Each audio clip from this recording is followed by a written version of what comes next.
Budget में finance bill में 2017 में पास हुआ, वो 2018 के इख्तिताम तक वो रिलीजेस नहीं हुई जनाबे वाला। छोड़ गए बालम मुझे हाय अकेला छोड़ गए।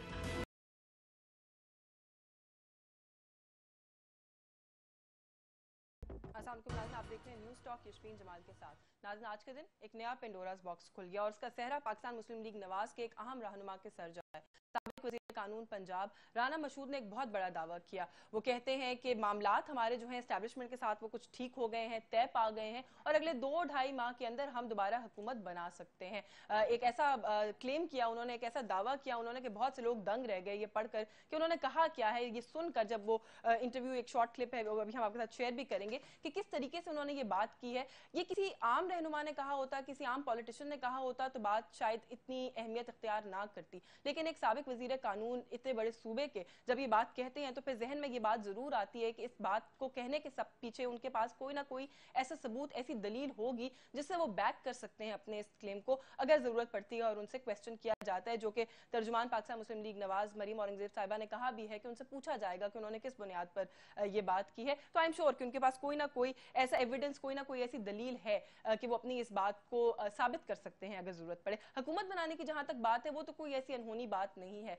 जो अभी हाल ही में इंतखाबात हुए, उसके नताइज आए तो हमने देखा कि सबसे ज्यादा नशिस्तें पंजाब में पाकिस्तान मुस्लिम लीग नवाज के पास ही थी, लेकिन हुकूमत साजी के लिए कुछ बहुत ज्यादा संजीदगी नहीं दिखाई दी हमें मुस्लिम लीग नवाज के हलकों में। अगर कोशिश की जाती तो हो सकता था कि हुकूमत शायद पहले भी बना ली जाती, जिस तरीके से पाकिस्तान तहरीक इंसाफ ने कुछ आजाद अरकान को मिला के, कुछ और पार्टीज को मिला के हुकूमत बनाई है। तो अगर कोशिश की जाती तो शायद ये लोग भी हुकूमत बना सकते थे। लेकिन ये जो मजीद वो कुछ कह गए कि मामला तय पा गए हैं, इस पर अलबत्ता हम आज के प्रोग्राम में जरूर बात करेंगे। पाकिस्तान मुस्लिम लीग नवाज के जो ताहयात कायद हैं मियां मोहम्मद नवाज शरीफ और उनकी साहबजादी मरियम नवाज साहिबा की जो पुरअसरार खामोशी है, उससे भी सिचुएशन बहुत मिस्टीरियस होती जा रही है। थोड़ा सा इस पर भी बात करेंगे आज की इस नशिस्त में। पाकिस्तान तहरीक इंसाफ की हुकूमत की बात करें, गलत फहमियां हर रोज हम देख रहे हैं कि बढ़ती चली जा रही हैं। सीपैक का मंसूबा हो, सऊदी अरब का दौरा हो और अब एक नया तनाज़ा रिकोडेक मंसूबा। क्यों हुकूमत इन सवालात के खुलकर जवाबात नहीं दे रही, सामने नहीं आ रही? ये कंफ्यूजन जो है हुकूमत की जानिब से अब क्लियर होनी चाहिए। सेनेटर रजा रबानी ने आज भी फ्लोर ऑफ द हाउस पे कहा है कि प्राइम मिनिस्टर पाकिस्तान को खुद आके सऊदी अरब के दौरे पर एतमाद में लेना चाहिए। ईवान को हाउस को लूप में रखे बगैर इतने बड़े फैसले कैसे कर सकती है मौजूदा हुकूमत? इन तमाम इशूज पर बात करेंगे। जो मेहमान शख्सियात मौजूद हैं, तारुफ करवा के गुफ्तगू का आगाज करते हैं। हमारे साथ मौजूद है पाकिस्तान मुस्लिम लीग नवाज की नुमाइंदगी करेंगे सीनियर पॉलिटिशियन है, साबिक फेडरल वफाकी वजीर हैं इंजीनियर मोहम्मद बलीगुर रहमान ने हमें ज्वाइन किया। बहुत शुक्रिया सर, आप तशरीफ लाए, आपने वक्त दिया। Member national assembly Pakistan Tehreek Insaf से आपका ताल्लुक है, senior politician doctor Ramesh Kumar हमारे साथ मौजूद है। बहुत शुक्रिया आपका भी, आप तशरीफ लाए, वक्त दिया। पाकिस्तान पीपल्स पार्टी सेंटर बहरमन तंगी कुछ देर में हमें ज्वाइन करेंगे, उन्हें भी गुफ्तगू में शामिल करेंगे। मैं सर आप ही से गुफ्तगू का आगाज कर लेती हूँ। ये राना मशहूद साहब कोई अजीबो गरीब किस्म का दावा कर गए। वे जो ब्रेक में भी आपसे बात करी थी, वैसे उन्होंने एग्जैक्टली क्या कहा है, मेरा ख्याल है आपकी सहूलत के लिए भी बेहतर हो जाएगा अगर हम पहले वो सुन लें, फिर मैं आपसे सवाल करती हूँ। जी, मेरा ख्याल है कि अब बहुत हद तक मामला ठीक हो चुके हैं। शायद उनको ये समझ आ गई है कि उन्होंने घोड़ा समझा था, खच्चर निकले, और वो जो खच्चर हैं वो डिलीवर नहीं कर पा रहे। पहली बात है कि जो पहले हमारा स्टैंड था या जो हमारा स्टैंड था, उसको कुछ जो हल्के थे वो पसंद नहीं करते थे, लेकिन वक्त ने साबित किया कि हमारा स्टैंड जो था वो ठीक था। वो भी इस मुल्क के अदारे हैं और वो इस मुल्क की बेहतरी का सोचते हैं। और मेरा अपना ख्याल है कि वहां पे बैठे हुए थिंक टैंक्स को अब ये चीज नजर आ रही है। अगर आप एस्टेब्लिशमेंट की बात करते हैं तो शहबाज शरीफ साहब हमेशा से काबिल कबूल रहे हैं, क्योंकि वो हमेशा तमाम, और वो शहबाज साहब हमेशा एक न्यू चार्टर की बात करते थे। मामलात को दुरुस्त करने में उनका बहुत ज्यादा रोल है। भाई मामलात को दुरुस्त करने में बड़ा रोल है। इंजीनियर साहब, मियां शहबाज शरीफ साहब का वो कहते हैं, और वो कहते हैं जी कि एस्टैब्लिशमेंट समझी थी घोड़ा है, खच्चर निकला है, तो अब वो अपने फैसले पर नजरसानी कर। बिस्मिल्लाहिर्रहमानिर्रहीम। बहुत शुक्रिया, आपने मौका दिया अपने प्रोग्राम में बात करने का। एक तो राना मशहूद साहब वजीर कानून नहीं, वजीर तालीम थे पंजाब के। वजीर कानून राना सनाउल्लाह नहीं, वो रहे वजीर कानून भी रहे कुछ अर्सा, शायद उनके पास बिल्कुल कलमदान रहा है उनके पास रहा। अच्छा, तो गुजारिश ये है कि जब वो केस आया था, जी जी बिल्कुल, राना सनाला को शायद इंटरिम में ये कुछ अब मैंने कानून के पोर्टफोलियो का जिक्र इसलिए किया कि that is a very important portfolio. अगर वो उसको देखते रहे हैं तो he has to be somebody important, he is known for education. हाँ बिल्कुल ठीक है। अच्छा, गुजारिश ये है कि अगर कोई डील से ताकत में आना होता तो उसके मौके तो शायद बहुत मिले होंगे। PMLN का एक अपना स्टैंस है कि ये पाकिस्तान के आइन के मुताबिक पाकिस्तान की आवाम ने फैसला करना है कि किसको होना चाहिए। और इस इलेक्शन में जो कुछ हुआ वो सब ने देखा कि जिस तरह धांधली की गई, मामलात ख़राब हुए और चीज़ें जिस तरह आगे चलीं, आवाम की जो सही विल थी वो नहीं सामने आई और ये एक गवर्नमेंट जिस तरह बनी वो चीज़ें मामलात सामने हैं। बहरहाल ये राना साहब इसके बारे में अपने इंटरव्यू के बारे में तो खुद वजाहत दे सकते हैं। मैं समझता हूँ कि जिस पैराए में आप बात कर रही हैं कि जो कोई डील हो चुकी है और उसमें आगे ऐसा तो कोई इम्कान मुझे दूर दूर तक नज़र नहीं आता कि किसी डील के नतीजे में। बाकी जो जिस वक्त इलेक्शन ख़त्म हुए थे तो पंजाब में तो PMLN की ज़्यादा सीट्स थी और PTI की कम थी और अभी भी डिफरेंस कोई ज़्यादा नहीं है। आज़ाद जिस तरह शामिल कराए गए, जो उनके ऊपर कोशिशें की गई वो भी सबके सामने है। तो अभी भी अगर किस तरह कराए गए फिर आप वही इंडिकेशन तो वही है जो राना साहब ने भी दी है, आप भी उसी तरह देखिए मुझसे कुछ ऐसा मत कहलवाइए जो आपके रिपीट प्रोग्राम में ना चल सके और फिर बाद में ना चल सके। मैं चलाऊंगी वो, आप बेफिक्र रहिए, आप कह दीजिए। ये आपके टीवी के ऊपर भी आज जो सेंसरशिप की चीजें हैं आप इसको अंडर एस्टिमेट कर रहे हैं। जी ये भी इनका भी पता है, उनके टीवी तमाम आजकल जो मीडिया के हालात हैं वो भी हमारे सामने हैं। तो खैर इसको रहने दीजिए। कुछ चीजें होती हैं जिसको कहते हैं ओपन सीक्रेट। हाँ। तो ये उन चीजों में आती है। ओपन सीक्रेट, तो ये ओपन सीक्रेट साहब को भी पता होगा है ना। तो बहरहाल मैं ये कहूँ कि मैं नहीं समझता कि कोई किसी डील के नतीजे में PMLN ख्वाहिश कर रही हो कि हम अच्छा, एक तरफ उन्होंने कहा कि कोई डील या कोई ऐसा नहीं हो सकता, दूसरी तरफ उन्होंने कहा कि जिस तरह से लाए गए आजाद अरकान वो भी हमें पता है। आपने राना साहब की स्टेटमेंट भी सुनी है, वो कहते हैं वो समझ के घोड़ा लाए थे, खच्चर साबित हुआ है, अब वो कहते हैं कि कुछ करना पड़ेगा। तो सर कितनी जल्दी आप लोगों के हाथ से बात निकल गई?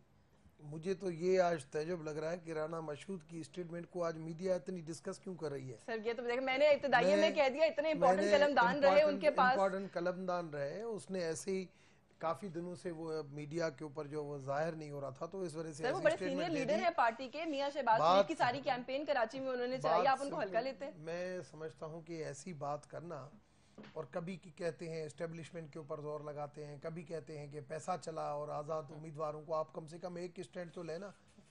ऐसे तो 15 साल से आप वहाँ पे पंजाब में गवर्नमेंट में हैं और ऐसी बातें करना, मैं समझता हूँ ये एक इमेच्योर स्टेटमेंट है, क्योंकि 5 साल मेरा भी अब लाजमी है। 15 नहीं 10 साल। हाँ 10 साल नहीं 5 साल और भी रहना। 5 क्यों? 2008 से 2018 तक पंजाब में 2 टेन्योर हुए। उससे पहले काउंट नहीं था। आपने मल्टीप्लाई कर दिया थोड़ा सा, चले कोई नहीं। अभी 10 साल बहुत बड़ा अरसा होता है और उससे पहले भी 2 मरतबा वहाँ पे हुकूमतें रही है। तो ये कहना, अब मेरा तो अब देखें ना, मैं ज़्यादा मुखालफत में इस वजह से क्योंकि मैं जिस थाली में मैंने साथ खाया अब उसी में मैं थूकूं, ये मेरी आदत नहीं है। 5 साल मैंने भी वक्त गुजारा, मगर मैं समझता हूँ कि अब पॉलिटिक्स जो है वो इस मुआशरे में अब आगे निकल चुकी है। नहीं, लेकिन रोल को फिर आप क्या ऑल टुगेदर डिनाई कर रहे हैं उनकी बात को? तो खान साहब भी माजी में कहते रहे कि किरदार है, लेकर आए, मैं समझता हूँ कि ये बदकिस्मती है पाकिस्तान की। जब भी जो भी गवर्नमेंट आती है तो अपोजिशन यही इल्ज़ाम लगाती है। अब 2017 इलेक्टोरल रिफॉर्म के बाद हमें इस इल्ज़ाम से निकल जाना चाहिए था, मगर अभी तक हम इस इल्जाम से नहीं निकले हैं। जीत गए इसलिए निकल जाना चाहिए था। हाँ, मगर अभी लोग नहीं निकले। नहीं, मगर वो इलेक्टोरल रिफॉर्म बिल आया ही इसीलिए था कि ये बाद वाले एलिगेशन नहीं लगे। अगर बाद वाले एलिगेशन अभी लगे, चलो अभी पार्लियामेंट्री कमेटी बनी है, मगर 2019 भी इलेक्टोरल रिफॉर्म आ जाएगा कम से कम। अब 2023 में ऐसी चीज नहीं हो, क्योंकि अब ये इल्जामात वाली जो सियासत है, एक पार्टी जब भी कोई हुकूमत में आती है कि इसको लाया गया, इसको लाया गया, और फिर यही कहते हैं कि इसको उतारा गया। अगर ये इतने ही मजबूत है तो फिर आप भी जो है वो उनसे कंप्रोमाइज करके चले। सिर्फ एक बात, इलेक्टोरल रिफॉर्म बिल में बड़ा वाज़ेह लिखा हुआ है कि सुबह से शाम तक गिनती के दौरान और बैग्स की सील होने तक पोलिंग एजेंट के सामने हर चीज होगी। नहीं हुआ पोलिंग एजेंट के सामने मुतादिद जगहों पे, कुछ हर जगह पे नहीं लेकिन मुतादिद जगहों पर, एक बहुत बड़ी तादाद में जगहों पर पोलिंग एजेंट्स को शाम को काउंटिंग के वक्त या बाहर निकाल दिया गया या बिल्कुल कोने में बिठा दिया गया, उनको देखने भी नहीं दिया गया, और उनके रिजल्ट्स मनमर्जी के अनाउंस किए गए। पोलिंग बैग्स पे उनके साइन नहीं है, फॉर्म 45 पे साइन नहीं है, उन मौजूद नहीं है। और ये पाकिस्तान की तारीख में हो सकती है, इलेक्शन को आप कहते हैं कि डिस्क्रिपेंसीज हो सकती है हर जगह पे, मगर उसका भी एक सिस्टम है, रूल ऑफ लॉ होना चाहिए। आप मुझे बताएं, पीपल्स पार्टी सिंध में जीती है, पंजाब के अंदर मेजॉरिटी में ये भी PMLN भी आई है, KPK के अंदर वही हुआ है जिस भी एक्सपेक्टेशन थी, जो सर्वे थी ये ऐसे नहीं, सर्वे भी जो आ रही थी उन सर्वे के ऊपर तकरीबन 80-90% रिजल्ट आई है। तो फिर भी अगर आप ये कहें कि इलेक्शन पूरी रिग थी, इस तरीके से 2013 लाया का गया, भी जो रिजल्ट था ना सर, वो सर्विस के मुताबिक 100% वही आया था। सेंटर बेरमन तंगी मौजूद अभी है, नहीं आया वो result। मौजूद है, जरा उन्हें गुफ्तगू में शामिल करें। सर, ये राना मशहूद ने जो स्टेटमेंट दी है, he is a senior politician, किस तरीके से देख रहे हैं? क्या जो रोल की बात है इदारों की या किसी की भी, उसको कैटेगोरिकली डिनाई किया जा सकता है? मखदूम अमीन फहीम ने 2013 के इंतखाबात के बाद फ्लोर ऑफ द हाउस पे कहा था कि पाकिस्तान मुस्लिम लीग नवाज के साथ एजेंसियों को भी हम मुबारकबाद देते हैं इस इलेक्शन की कामयाबी पर। देखिए, थैंक यू सो मच। 2013 के इलेक्शन में जब रिजल्ट आना शुरू हो चुके थे तो उस वक्त मियां नवाज शरीफ साहब और उसकी फैमिली के लोग खड़े होकर मतलब कि मुबारकबाद भी दी और मुबारकबाद लेना भी शुरू किया। तो इसी वजह से पाकिस्तान की तमाम हुकूमतें, पॉलिटिकल पार्टीज, लीडरशिप इस बात पे मजबूर थे कि अभी तो रिजल्ट आना शुरू है, तो रिजल्ट के दौरान आप मुबारकबाद दे रहे हैं और मुबारकबाद ले भी रहे हैं। तो ये वो बात है कि पाकिस्तान पीपल्स पार्टी ने ये डिस्कस करके हर फ्लोर पे इसके खिलाफ आवाज़ उठा के, लेकिन फिर हमने कहा कि सेकंड ट्रांजैक्शन है, जमहूरियत की तरफ हम जा रहे हैं। आरोस के इलेक्शन पे हमारा इतराज़ है, लेकिन हम पार्लियामान जाएंगे। और पाकिस्तान पीपल्स पार्टी ने 5 साल पार्लियामान में गुजारे। वही रोल अभी मतलब कि थर्ड टाइम जब हम जा रहे थे तो ये जो इलेक्शन को कहते धांधली, ये धांधली वाले इलेक्शन नहीं है। ये प्लेट में देख के 92% फॉर्म 45 पे सिग्नेचर नहीं है। इसका मतलब ये है कि ये इलेक्शन जो जाली मैंडेट है, ये 92% जाली है। लेकिन एक दफा फिर पाकिस्तान पीपल्स पार्टी के चेयरमैन बिलावल भुट्टो जरदारी साहब ने वही रोल प्ले किया जो 2013 में जनाब आसिफ अली जरदारी साहब ने किया था। और आज हम कह रहे, हम तो सिलेक्टेड प्राइम मिनिस्टर को बार बार कह रहे कि भाई आप रिफॉर्म ले आए, आप बिल ले आए, आप गरीबों के लिए, इस मुल्क के लिए, मजबूत जमहूरियत के लिए हम आपको सपोर्ट करें। और हम मुझे एक मिनट आप मेरे सवाल को इनकॉर्पोरेट करके जवाब दें। ये जो बात आप कहते हैं फिर ये बात समझ से बालातर है। आप इतना बड़ा इल्जाम लगा रहे हैं, 92% इलेक्शन आप कह रहे हैं कि जाली है, जाली है, बहुत बड़ा इल्जाम जाली है। सर देखिए, डेमोक्रेटिक प्रोसेस का हिस्सा आप लोगों को कॉल देनी चाहिए। देखिए डेमोक्रेटिक प्रोसेस ये है कि हम अभी इन मराइल से गुजर रहे हैं। आप तो उनके सदर की तकरीर भी बैठ के सुनते हैं ईवान के अंदर, आप उनकी बजट स्पीच भी सुनते हैं ईवान के अंदर बैठ के। आप जहां पर मौका बनता है हमने ये डिसाइड किया था कि हम इस जाली मैंडेट और सिलेक्टेड प्राइम मिनिस्टर के खिलाफ पार्लियामान के फ्लोर से पूरी दुनिया को बताएंगे कि ये जाली मैंडेट है। तो वॉकआउट क्यों नहीं करते जब इनके प्रेसिडेंट बात करते हैं, फाइनेंस मिनिस्टर बोलते हैं, जब ऐसे मिलाएंगे जो कि वो पाकिस्तान के गरीब आवाम की हो, खिलाफ हो, पाकिस्तान में मजबूत जमहूरियत के खिलाफ हो, हम वॉकआउट भी करेंगे और हम वो बिल पास होने नहीं देंगे। मुझे सिर्फ एक सवाल का जवाब दे दें, कॉल फॉर री इलेक्शन कोई अनडेमोक्रेटिक काम है? डेमोक्रेसी की प्रोसेस के अंदर ये सारी चीजें एग्जिस्ट करती हैं। आप लोगों को कॉल देनी चाहिए थी, कहना चाहिए था हम बायकॉट करते हैं। पाकिस्तान की जमहूरी प्रोसेस है, हम नहीं चाहते हैं कि वो डिरेल हो जाए और उन कुव्वतों को मौका मिल जाए जो कि चोर दरवाजे से हुकूमत में आना चाहते हैं। हम ये नहीं चाहते हैं कि हम ऐसा माहौल पैदा करें कि पाकिस्तान में जो हालात है वो बिगड़ जाए। लेकिन अनफॉर्चुनेटली जो सिलेक्टेड प्राइम मिनिस्टर है उसने 33 दिनों में 33 यूटर्न लेकर पाकिस्तान के अवाम को सिलेक्टेड कह रहे हैं और फिर कह रहे हैं हम इदारों को नहीं घसीटना चाहते। मैं सिर्फ ये कहना चाहता था कि ये तो ऐसा यूनिक एक मौका, एक माहौल है कि यहाँ पे हुकूमत में शामिल जो जमात है MQM, वो भी कह रही है कि ये जाली मैंडेट है। तो गुजारिश, तमाम अपोजिशन में बहुत सी पार्टीज हैं, तमाम कह रहे हैं कि जाली मैंडेट है। और गुजारिश ये है कि ये इसमें बहुत हकीकत है और ये जिस तरीके से मैंडेट चोरी हुआ, लेकिन अब बात है आगे बढ़ने की। और आगे बढ़ने की बात में तवक्को ये की जा रही है कि चलो कुछ मुल्क की बेहतरी हो, मामला आगे की जा रहे हैं। लेकिन अभी ऐसा, लेकिन अब जी बिल्कुल, ना सिर्फ यू टर्न्स बल्कि गरीबों की जो पार्टी बात करती थी, गरीबों की जिंदगी मुश्किल की हुई है, महंगाई का एक तूफान आ चुका है, एक आ रहा है, और लोग जो हैं अपने कभी कपड़े फाड़ रहे हैं, कभी अपनी मोटरसाइकिलों को मार रहे हैं, कभी अपने रिक्शे चला रहे हैं। अब रिकॉर्डिंग के लिए धरने शुरू हो गए हैं, वैसे वो भी एक और पेंडोरास बॉक्स, एक और फ्रंट। और बलूचिस्तान हमारा सेंसिटिव तरीन जगह है बलूचिस्तान, उसको भी इस तरह केयरलेसली हैंडल किया जा रहा है। हमारे फॉरेन जो हमारी वजारत खारजा है उसमें जिस तरीके से ब्लंडर्स किए जा रहे हैं, मतलब जिस तरह मुल्क में खड़े होकर बड़ी कंटेनर जबरदस्त तकरीर की है कुरैशी साहब ने यूएनजीए में, आप लंदन कंटेनर में खड़े होकर जिस तरह गलत बयानियां की जाती थी, मैं अर्ज कर रहा हूँ कि कंटेनर पर खड़े होकर जिस तरह गलत बयानियां की जाती थी, इसी तरह इंटरनेशनल हेड्स ऑफ स्टेट के बारे में उनके फोन्स के, इंटरनेशनल हेड ऑफ स्टेट तो फोन करता नहीं, जिसने फोन किया अगर अमेरिका के वजीर खारजा ने उस पर गलत बयानी, बाकी चीजों पर गलत बयानी, इंडिया के साथ गलत बयानी, सब ने शीशा दिखाया, फ्रांस का जो फोन आना था उस पर गलत बयानी। आज डॉक्टर साहब बड़े खामोश है, लगता है जो आप कह रहे हैं उससे इत्तेफाक है उनका, नहीं वरना इतने डॉक्टर साहब और खामोश। डॉक्टर साहब जरूर अपना मौका बताएंगे, लेकिन मैं आपको अर्ज करूं, डॉक्टर साहब एक ब्रेक लेते हैं, एक ब्रेक लेते हैं। आप चाह रहे हैं बीच में? नहीं मैं नहीं चाहती, डॉक्टर साहब मौका बयान करेंगे अपने वक्त। मैं बिल्कुल नहीं चाहती आप बीच में बोले। मुझे एक ब्रेक लेनी, ब्रेक से वापस आके आपसे जवाब लेते हैं इन तमाम पॉइंट्स का जो दोनों ऑनरेबल जो मेहमान हमारे साथ है मौजूद उन्होंने उठाए। Will take a very short break here, stay tuned.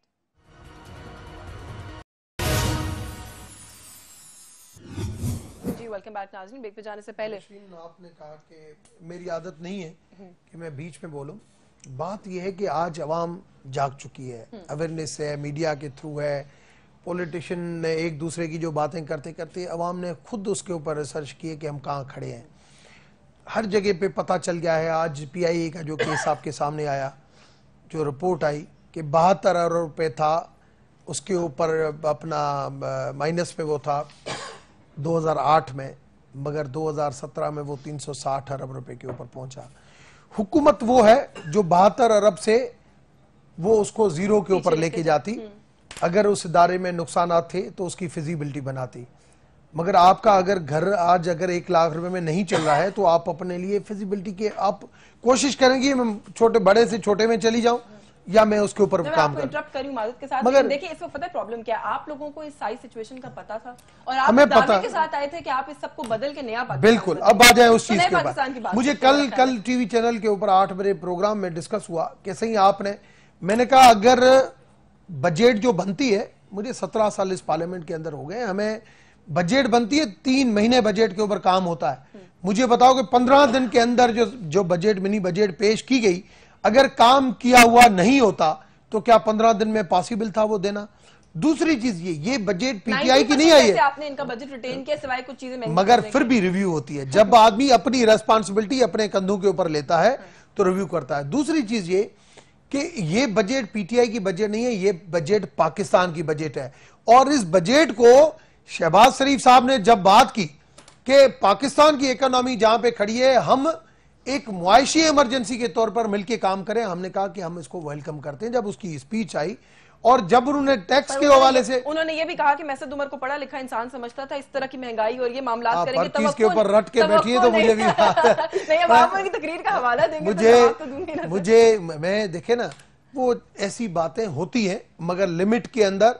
और शहबाज शरीफ की बातों में बैठे हैं, उन्होंने कहा महंगाई का एक तूफान आ चुका है। मैं समझता हूं कि अवाम को पता है कि इस गवर्नमेंट में करप्शन नहीं है और अवाम हर किस्म का बोझ बर्दाश्त करेगी कि कम से कम करप्शन नहीं है और इस मुल्क के जो हालात हैं रियलिस्टिक होके हमें इस तरीके से चलना है, तो अवाम इस इशू के ऊपर शोर नहीं करेगी, समझदार है। और मैं समझता हूं आपको भी इन चीजों के ऊपर पॉजिटिव लेना चाहिए कि अगर हमारे पास कोई चीज 10 रुपए की आती है और उसका अखराजात 2 रुपए मिला के 12 रुपए का बनता है तो हम 12 के अंदर पुराई करें और उससे 1 रुपया बचाएं, आगे ऊपर नहीं जाए। अगर हमने ये नहीं किया तो फिर माजी की तरह हम सब्सिडियों के ऊपर चलते जाएंगे, हर जगह पे हमारा डेफिसिट बढ़ता जाएगा और एक्सपेंडिचर हमारे बढ़ते जाएंगे, सब्सिडियां देते जाएंगे, हम फिर वो दोबारा माइनस में आ जाएंगे।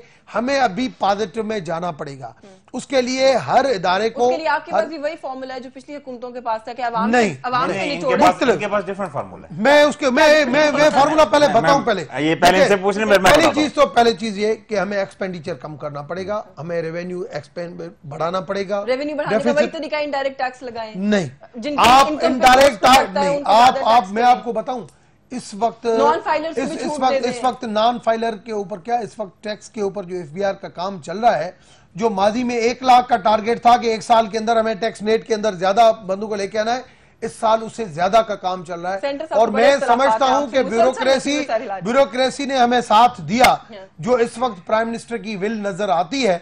और अगर हमने कोई ऐसी गलती पिक एंड चूज में अगर के ऊपर नहीं की तो फिर हम अपने टारगेट पूरा करने में कामयाब। सेंटर साहब वो करप्शन की बात करते तो आप बड़ा सर हिला रहे थे सर, 40-45 दिन में तो करप्शन का आगाज नहीं हो सकता ना, मार्जिन दे दे, अभी तो आए 40 दिन में। मैं एक करप्शन पे नए पाकिस्तान में जो करप्शन की स्ट्रेटेजी है उस पर बात करूंगा, और एक जो रिकॉर्ड पे और मते के जो सऊदी अरब, उस पर मैं बात करूंगा। देखिए मेरी बात सुने, ये कंटेनर पे खड़े हो के इमरान की जो 6 साल सियासत है, लोग 22 साल कहते हैं और वो कहते हैं मैंने 22 साल स्ट्रगल की। 22 साल स्ट्रगल नहीं है। जब पाशा ने उसको मतलब कि वहाँ मीनार पाकिस्तान पे इकट्ठा किया तो उस दिन से इसकी पॉलिटिक्स शुरू हो चुकी है, और आज तक मतलब जो पॉलिटिक्स कर रहे हैं, इसने करप्शन करप्शन करप्शन का लोगों को तो कहा, लेकिन आप लोग इस बात पे इसको माफ नहीं करते हैं। लोग अपनी जिंदगी में खुशहाली लाना चाहते हैं। लोग चाहते हैं कि हम अपने बच्चों के लिए कपड़े, किताबें, दवाई आराम से आसानी से खरीद सके। लोग कहते हैं हम 2 वक्त की रोटी बच्चों के लिए कमा सके।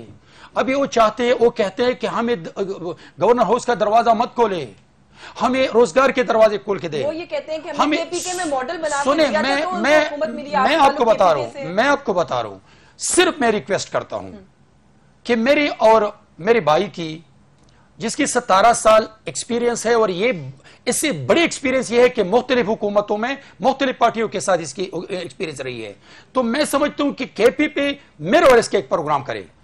आज आपकी 27 किलोमीटर बीआरटी 70 अरब रुपए तक पहुंच गई। वहां पर एहतसाब के नाम पर जो कमीशन बनाया था वो 3 साल बंद पड़ा था। वहां पर बीआरटी में तो उसको रिपील करने के लिए वो लेकर वहां पर बीआरटी में आपकी बिली सुनामी ट्री में, आपकी पीडो में, आपके बैंक ऑफ खैबर में, वहां मलम जब्बा में, वहां पर पुलिस में नैब ने इंक्वायरी शुरू की है। ये मुझे बताएं कि 5 ने इतनी स्वीपिंग विक्ट्री क्यों दी दोबारा? किसने दी है सर? ये रिकॉर्ड भाई, है। जब हम 92% फॉर्म 45 पे सिग्नेचर किसी पार्टी के एजेंट के नहीं है, तो यही तो हम सेलेक्टेड इसलिए कह रहे हैं कि जाली मैंडेट की वजह से 92% वैसे वोटर थे। देखिए मेरी बात, आज चलो मैं आपको दावत देता हूं। मेरी दावत पे आप सिर्फ सुबह से लेकर शाम तक 1 दिन के लिए आए, और आप पेशावर को कंडरात की शक्ल में पाएंगे। आप डिस्ट्रिक्ट पेशावर में साथ साथ जो 5 किलोमीटर के यूनिवर्सिटी रोड से यूनियन काउंसिल है, वहां आप यूएचओ में दवाई दिखाएं। वहां पर 10 रुपए की जो पर्ची है अस्पताल में, आज वो 50 रुपए की मिलती है। कौन कह रहे कि इसको वोट दिया गया है, वोट दिलवाया गया है? लेकिन मैं आपको बता दूं कि करप्शन पर या करप्शन के नाम पर अभी जो मौजूदा जाली मैंडेट है या जो जाली हुकूमत है, इसको लोग माफ नहीं करते। जहां तक जो डिसीजन है, इस वक्त आपकी फॉरेन पॉलिसी पे लोग हंसते हैं, इस वक्त आपके अपॉइंटमेंट्स पे लोग हंसते हैं। क्या कर दिया वो? क्या कर दिया? देखिए मेरी बात सुनिए, फॉरेन पॉलिसी क्या है? अमेरिका के हर फॉरेन मिनिस्टर के साथ क्या कहा, फ्रांस के सदर के बारे में क्या किया, भारत के साथ क्या कहा कि उसने मुज़ाकिरात की दावत दी, उसने डिनाई किया दूसरे दिन कि नहीं, हमने रिक्वेस्ट नहीं की। और फिर जब मुज़ाकिरात के लिए आप जा रहे हैं तो खुदा का होकर you are the selected prime minister, आप पार्लियामान को इत्तेमाद में ले, आप पॉलिटिकल लीडरशिप को इत्तेमाद में ले, आप वहां बैठे और फिर मुज़ाकिरात के लिए जाए। आज आखिरी बात, एक मिनट, आज अगर कितना अच्छा होता कि ये प्राइम मिनिस्टर जाके वहां जनरल असेंबली में स्पीच करते और वो अंग्रेजी में करते, तो शामूद कुरैशी के जगह पे आपके इस मुल्क के जैसे भी हो प्राइम मिनिस्टर तो था, उनको बहुत ज्यादा एक चीज मिल जाती। लेकिन क्या एक बेहतरीन मौका जाया नहीं किया?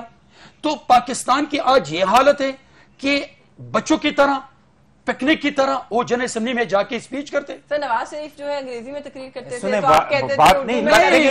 बात ये नहीं है, मैं प्राइम मिनिस्टर की बात करता हूं। मैं आपसे गुजारिश करूं कि क्या ट्रंप के पास फालतू वक्त है कि वहां जाके तकरीर करता है? क्या अर्दोगान के पास फालतू वक्त है कि वहां जाके तकरीर करता है? इमरान खान ने जब कहा था कि मैं वहां पे जा रहा हूं और मैं जाके प्रेजेंट करूंगा, उसके बाद हिम्मत नहीं पड़ी मौसूफ की, और ये पाकिस्तान की नुमाइंदगी थी। आपने ये इमरान की पीटीआई की नुमाइंदगी नहीं थी। जब प्राइम मिनिस्टर्स को हमेशा पहले स्लॉट्स मिलते हैं, जो हेड्स ऑफ स्टेट आते हैं वहां पे जिस वक्त शाह महमूद कुरैशी साहब तकरीर कर रहे थे, आपने देखा कितने लोग बैठे थे? 1/3 भी लोग नहीं थे, 2/3 से ज्यादा हॉल खाली था, कोई बात इनकी सुनने वाला वहां पे नहीं था। मेजॉरिटी जो है फॉरेन मिनिस्टर्स ही थे, सिवाय भाई जब उनको मैसेज दिया, अहम ममालिक के मैसेज किया मुमलिकत वहां मौजूद थे। जब उसको ब्रीफली कमेंट कर दे, मैं फिर आगे ये मुझे आपने बलूचिस्तान के रिकॉर्ड पे आपने मुझे कहा, देखिए पहली चीज तो ये इल्जाम लगाना बहुत ईजी बात है। 4 साल शाह महमूद कुरैशी फॉरेन मिनिस्टर था और अच्छी उसकी परफॉर्मेंस थी, और तब भी वो जाता था, गिलानी साहब 4 मरतबा नहीं गए थे ये कहना, और इस वक्त भी मोदी नहीं गया, और बहुत ज़्यादा वहाँ पे फॉरेन मिनिस्टर थे। और मैं समझता हूँ कि खान साहब ने प्रायोरिटी दी कि मैं पाकिस्तान के इंटरनल मसले मसाइल ज्यादा हैं, तो ये अच्छी बात है। आपको ये ख्याल है कि उनका पहला वो होता मैं समझता हूं कि उसने जो हमारी फॉरेन पॉलिसी जो इतने अरसे हमारी खाली रही और फॉरेन रिलेशन के हवाले से हम काफी साइडलाइन रहे, उन्होंने कम से कम कुछ पावरफुल जो हमारे कॉर्नर्स हैं उन कॉर्नर्स के साथ, इत्तेहादियों के साथ, या जो और फॉरेन जर्मनी है, लंदन है, रशिया है, इन सब के साथ एक मुलाकातों के बाद अगर वो जाते हैं 1 साल के बाद वहां पे स्पीच करने के लिए, तब तक हमारे और रिलेशन भी मजबूत हो जाएंगे, क्योंकि पहले हमारी फॉरेन रिलेशन इतनी मजबूत नहीं रही है। लेकिन आपने कहा कि इंटरनल मामला थे, तो वो समझ रहे थे कि उनको, बट सऊदीया चले गए। सऊदीया एक दिन के लिए गए। आप देखें, एक दिन के लिए जाना, वहां पे जाना और वहां पे जो मुलाकातें करना, आप हर चीज को एक बहुत ज्यादा पजीराई मिल रही है कि जिस तरीके से शामुन कुरैशी ने, और शामुन कुरैशी पीपुल्स पार्टी का भी चाहता था, आज हमने अगर हमारी पार्टी में मैन है तो वो आज उसकी क्रेडिबिलिटी फॉरेन के अंदर अच्छी रही थी, तब उसको लेके आया। तो ये एक बात आप नोट कर लें, एक बात नोट कर लीजिए। बलीग रहमान साहब अब मेरी बात में बीच में बोलता है, सिर्फ एक जुमला नहीं, आपको अभी बोलना नहीं चाहिए। चलें आप बात करें, मैं एक जुमले की इजाजत नहीं। अच्छा वली रहमान साहब आप चुप करिए, आप इसको बोलने दे, इसलिए कि ये नाराज एक फिक्र मैं ये कहना चाहता हूँ। आपने कहा ना कि वो, हालांकि कहा था सऊदीया, आप ये नोट कर लें कि वो जो कहते हैं वो करते नहीं है। अगर उन्होंने कहा था कि मैं जनरल असेंबली में जाऊंगा, ये डेलीगेशन ले जाऊंगा, नहीं गए। उन्होंने कहा था कि मैं सऊदी अरब नहीं जाऊंगा, मुल्क में कहीं नहीं जाऊंगा, वो जाए। तो आप हर चीजें उठाएं, नजर आएंगे। मैं समझता हूँ छोटी सी बात के ऊपर, और मुझे काट के वली रहमान साहब को ये बात करनी नहीं चाहिए थी, ऐसी बड़ी बात नहीं थी। मैंने समझा कोई पता नहीं ऐसे कोई बड़ा कोई अटैक करने वाले हैं, बड़ा कोई अटैक करने वाले हैं। बात यशमीन ये है कि हमें इस वक्त पाकिस्तान जिस क्राइसिस में जो बात कर रहे हैं कि फॉरेन रिलेशन के हवाले से, इकोनॉमी के हवाले से, दहशतगर्दी के हवाले से हमें मिलके पाकिस्तान को चलाना है। और असेंबली भी अब थोड़े अच्छे तरीके माहौल में अगर चल पड़ी है तो मैं असेंबली के माहौल को तो अच्छा ना देखें, मैं समझता हूँ कुछ लोग हर जगह पे मौजूद है, हर जगह पे मौजूद है, मगर आप लीडरान जब भी आते हैं, मिलते हैं, अच्छे अंदाज से बात होती है। अगर शहबाज शरीफ ने बात की, आसद उमर को उठा के इंफॉर्मेशन मिनिस्टर बना दिया, सर क्या कर रहे हैं फवाद चौधरी आजकल फ्लोर ऑफ द हाउस पे? मैं समझता हूं कि हर जगह पे हैं और आराम आराम से वो भी समझ जाएंगे कि लोग क्या चाहते हैं, और जो गलतियां करेंगे मैं समझता हूं कि इस वक्त माफी नहीं है।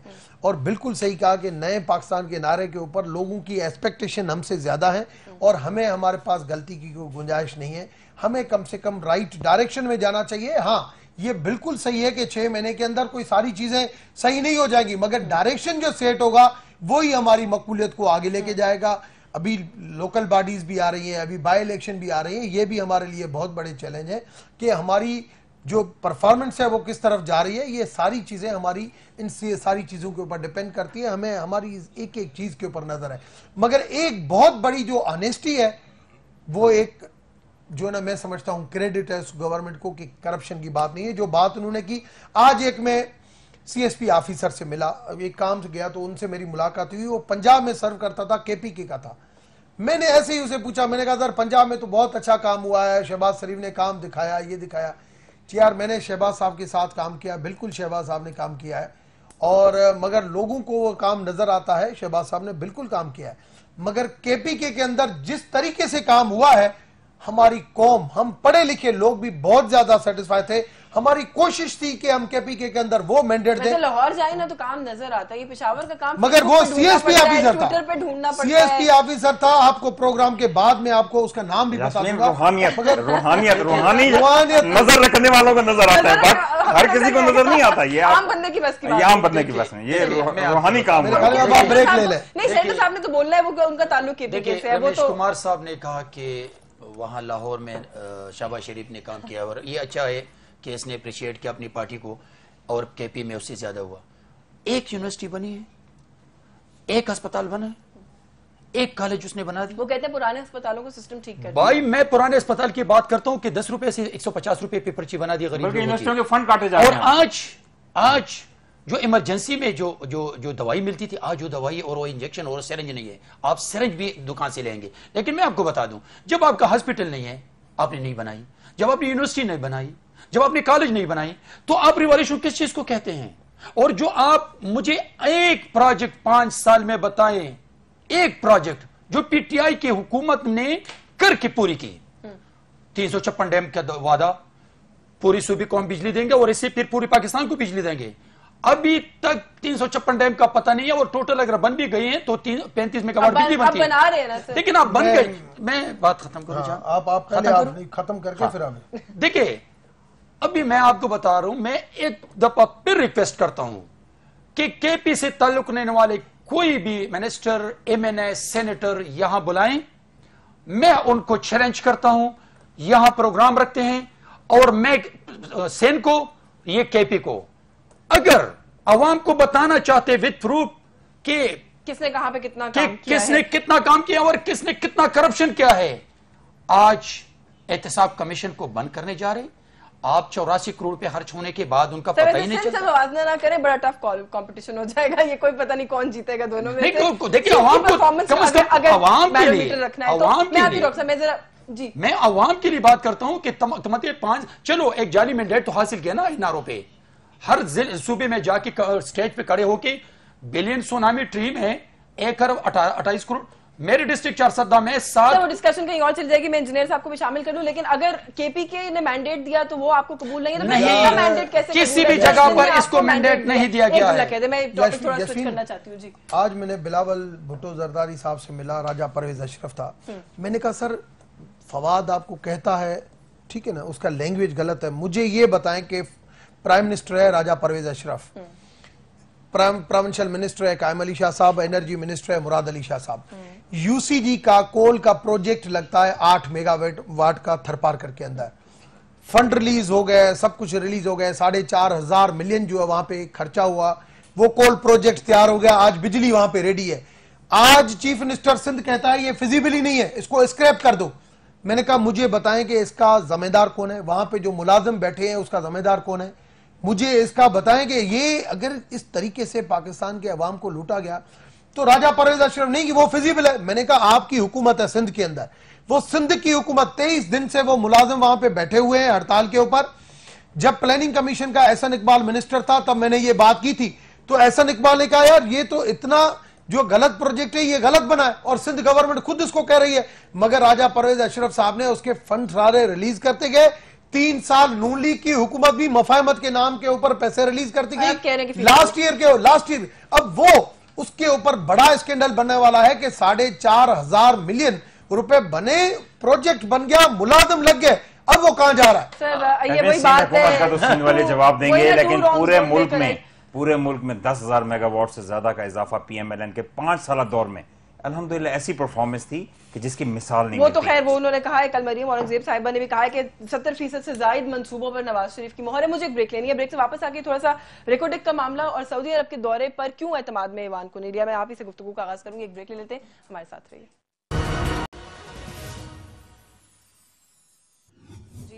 नाज़रीन, इंजीनियर साहब ये अभी सऊदी अरब के दौरे पर एतमाद में क्यों नहीं लिया? अभी ये एतराज़ात हो ही रहे थे ईवान में कि अभी रिकॉर्डिक वाला मामला भी सर उठा रहा है, ये बड़े इंपॉर्टेंट इश्यूज हैं, इन पर क्यों आप समझते हैं कि जो मौजूदा गवर्नमेंट है कुछ खुल के ना बता रही है, ना ईवान को एतमाद में लेना जरूरी समझती है?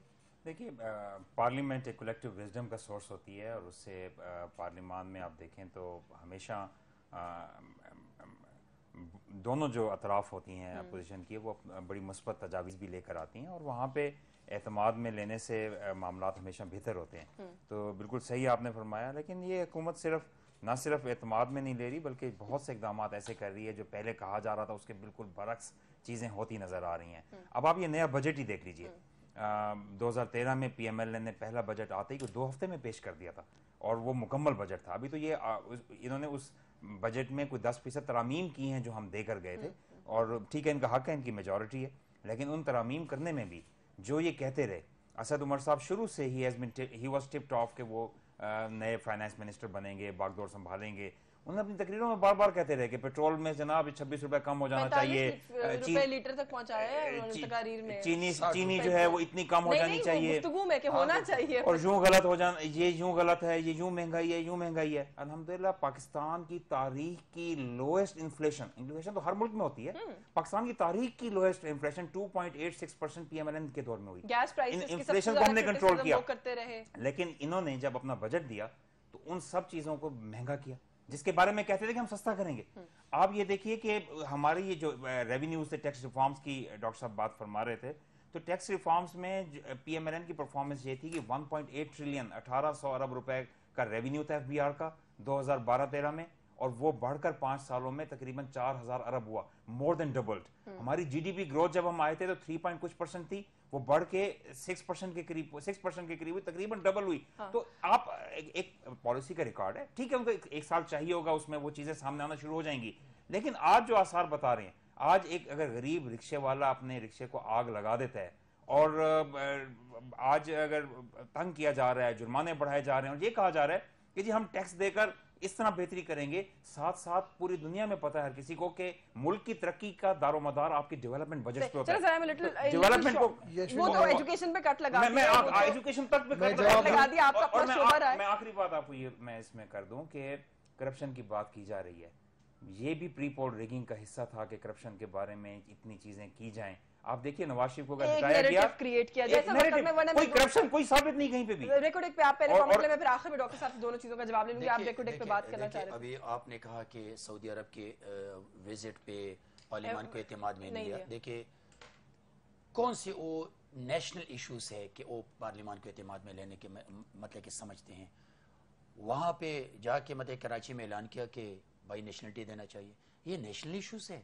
आप आए पार्लियामान में और पार्लियामान को एतमाद में ले, बेशक आप करें। अभी सऊदी अरब को उसने दावत दी और कहा कि आप आ जाए गवादर में ऑयल सिटी बना दे, ऑयल रिफाइनरी बना दे। भाई खुदा का खौफ करे, तुम समझते हो कि ये क्या कह रहे हो? ये 18 अमेंडमेंट के बाद ये जो रेकॉर्डिक है और ये जो सैंडिक है, ये बलूचिस्तान के इशू है और आप इनको दावत देते हैं कि आप यहाँ ऑयल सिटी बना दें। गवादर को चाइना के साथ जो सी पैक है, जो गवादर के इश्यूज है, इसको तो पाकिस्तान के मुस्तकबिल है। तो अभी आप बगैर Balochistan with the consultant of the consultancy with the permission with the liaison of the Balochistan government आप छोड़ दे। ये 18 अमेंडमेंट के बाद ये चैप्टर है प्रोविंशियल। तो अभी आप उनको ऑयल सिटी के लिए, रिफाइनरी के लिए आप गवादर दे रहे हैं। तो अभी ये मुझे बताएं कि कहां लिखा है कि 18 अमेंडमेंट के बाद या तो ऐसा है कि आप 18 अमेंडमेंट को आप खत्म करना चाहते हैं या आप बलूचिस्तान के हुकूक पे डाका डालना चाहते हैं। तो मैं समझता हूं कि ये अच्छी बात नहीं है। बलूचिस्तान से पीपल्स पार्टी ने माफी मांगी है, जनाब आसिफ अली जरदारी साहब ने हुकूक बलूचिस्तान पे उनको अपना हुकूक दिया है। वहां पर गवादर में जो काबीना के इजलास हुआ था, पाकिस्तान पीपल्स पार्टी ने वहां पर बहुत बड़ी फैसले किए थे, लेकिन बलूचिस्तान के हुकूक पे डालना नहीं, छोटे सूबों के हुकूक पे डालना हम नहीं। इसी हफ्ते प्राइम मिनिस्टर ने बुलाया है इस काबीना का इजलास भी बलूचिस्तान में मुतवक्की है। बहुत से अहम फैसले होंगे बलूचिस्तान साहब का जवाब दूं। पार्लियामेंट बिल्कुल सुप्रीम है, उसमें कोई शक नहीं है। माजी में पब्लिक पॉपुलर फैसले हुए मगर पाकिस्तान पॉपुलर फैसले नहीं हुए कि पाकिस्तान की हुकूमत कहाँ जा रही है और पाकिस्तान को किस तरीके से 6000 अरब से 30,000 अरब तक पहुंचाता गया है। और 10 सालों के अंदर कोई डिसीजन नहीं लिया गया कि पाकिस्तान स्टील मिल को रखना है, चलाना है, प्रॉफिटेबल बनाना है या बेचना है, पीआईए को क्या बनाना है। इस तरीके से माजी में जो फैसले जहां पे एक सामने रेजिस्टेंस थी, उन चीज़ों को छोड़ा गया। ये चीज़ें गलत हुई। ये 2017 में अगर पेट्रोलियम की प्राइस बढ़ती है तो फिर भी अगर आपने गैस के रेट नहीं बढ़ाए तो हुआ ये कि एक साल के अंदर 152 अरब रुपए की सब्सिडी चली गई। आप माजी में जो पेट्रोल था वो कम था। और ये बातें करना मैं समझता हूं, मैंने आपको क्या कहा कि इस वक्त बजट क्या पीटीआई की गवर्नमेंट अवाम के लिए नहीं चाहती थी कि अवाम पॉपुलर, मगर उन्होंने कहा कि नहीं, हम 6 अरब रुपए रोजाना सूद दे रहे हैं 30,000 अरब के ऊपर। तो ये नहीं देखे क्या मैं बात कर लूं ना अभी कम हो रहा है। 60 रुपए लीटर पर आपने क्यों वादी की? दूसरी चीज ये है कि 60 कि मुझे वोट दे दो, मैं 60 रुपए लीटर पेट्रोल। आपने बात की ना, मुझे अभी जवाब देने देना। बात सिंपल में ये है कि हमें वो दिखाना है जहां पे हम इंटरनेशनली खड़े हैं और उस हवाले से हम काम कर सकते हैं। दूसरी चीज ये कि फेडरल गवर्नमेंट किसी भी, हाँ, जब फाइनलाइज होता है, जब ओवर इसके ऊपर डिस्कशन विलिंग शो होती है तो फिर प्रोविंशियल गवर्नमेंट 18th अमेंडमेंट के हिसाब से उसको दिया जाता है। मगर आप